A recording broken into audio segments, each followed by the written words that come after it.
Welcome to the Tech Egg. Don't get scrambled. Enjoy the video.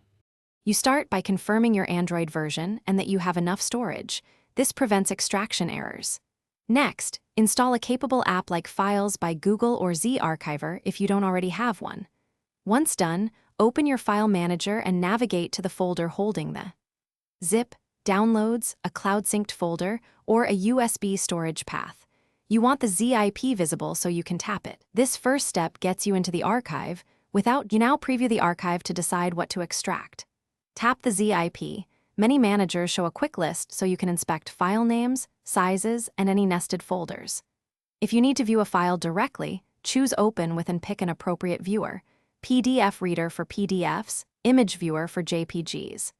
Make sure you inspect compressed folder structure so you extract only what you need, and pause if a file looks suspicious before proceeding. You finish by selecting specific files or the entire archive and tapping Extract or Extract here. Set a destination folder you can access. Make sure to watch for overwrite prompts and choose carefully to avoid losing newer files. Once extraction completes, navigate to the destination and open files to confirm integrity. If extraction fails, try the app's repair or test options or switch to another extractor. Permission issues, corrupt archives, or low storage often cause failure. Thanks for watching. Consider subscribing if I helped unscramble your problems.